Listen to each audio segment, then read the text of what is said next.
open-air plans. That might also be very interesting for you to get in contact with them. And the other one is the CDRA, the Cities Development Initiative, where GTZ is also one of quite some different stakeholders, among them the ADB and the different implementing agencies like the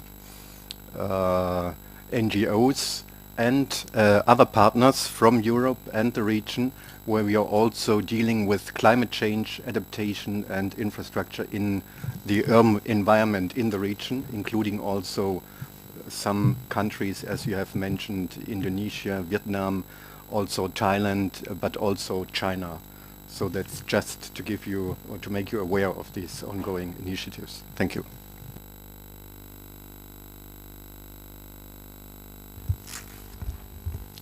Yes, thank you very much for an interesting presentation.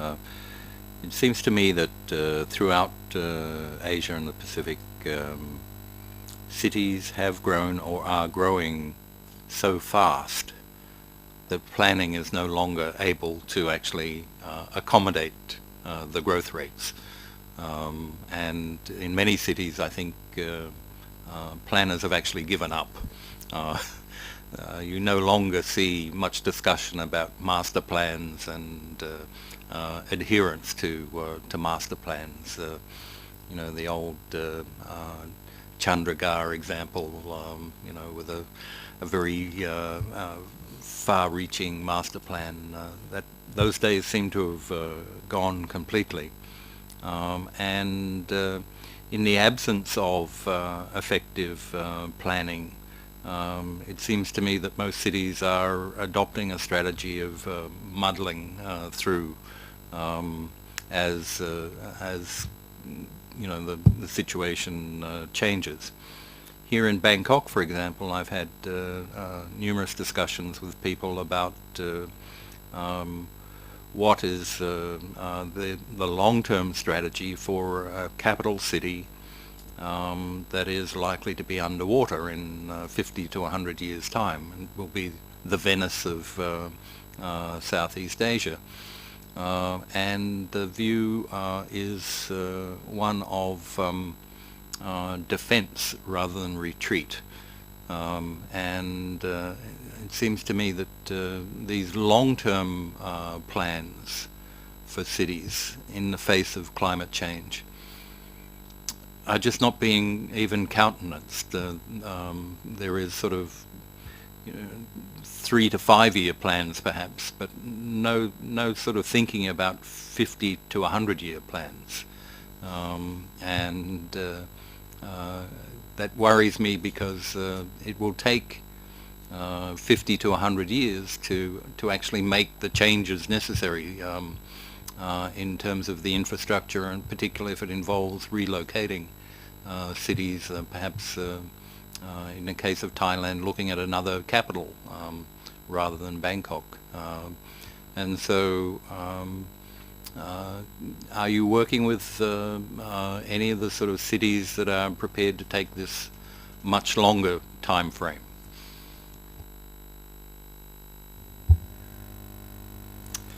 I think the reality of the work we've been doing, and one of the lessons, I guess, or one of the experiences has been that we needed to engage with cities on what we ended up calling now issues, i.e.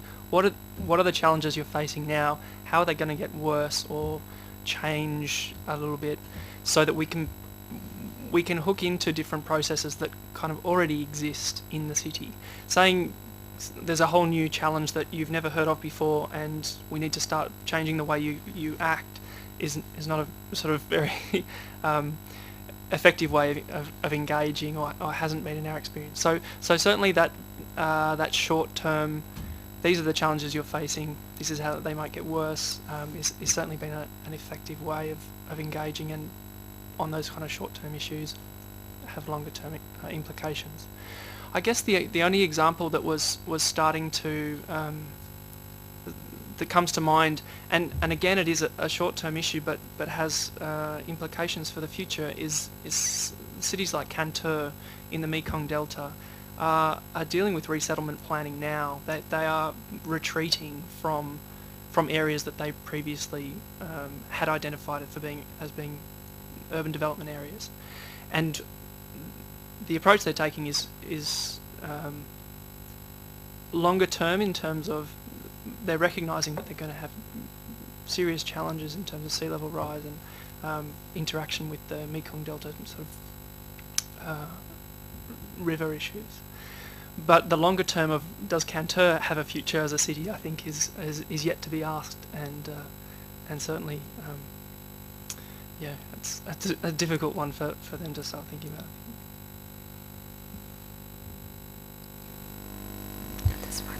Thank you, Mr. Kernaghan, for sharing your work progress with us.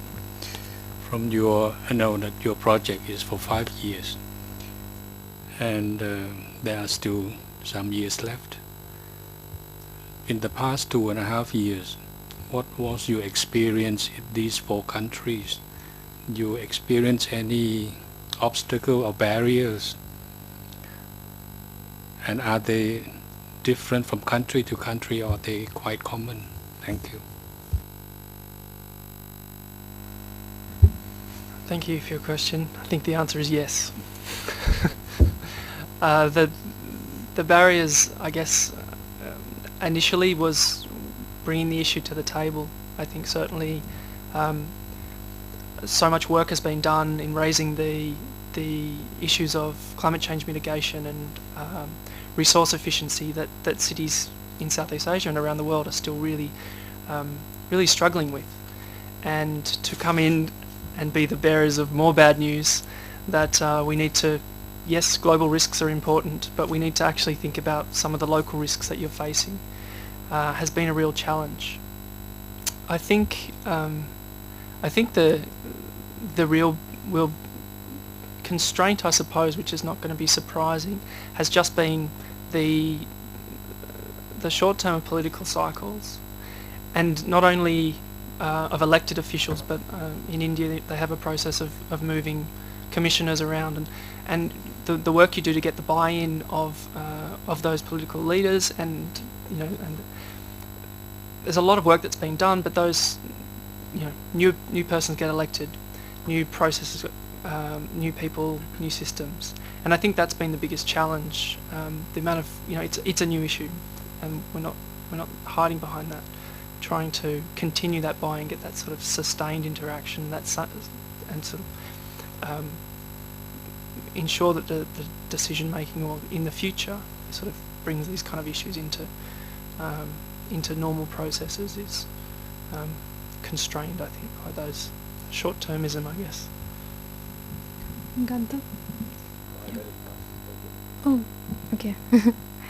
Any other? This time for one last question.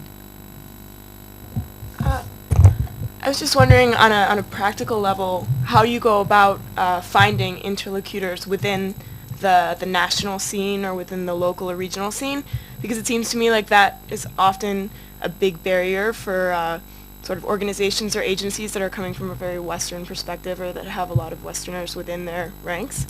So I was just wondering how you go about, when you talk about they and being the bearers of bad news to them, I was just wondering who that is and how you go about gaining those networks and those links. Sure, and hopefully I might even be able to do a better job of answering your question as well with that question. One of the challenges in Thailand actually was identifying organisations that were thinking about urban poverty in urban environments in the context of climate change. I mean, that's very it's a very new issue, so it wasn't surprising that we struggled to find organisations that were thinking about all those 3 things.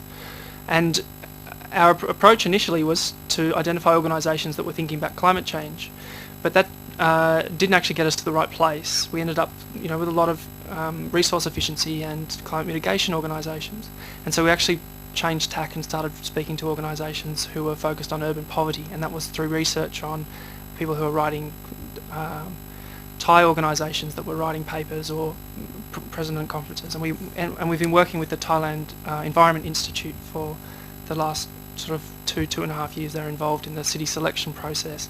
But that first step, to sort of answer your question, it was Western organisations, Rockefeller Foundation, ARUP, working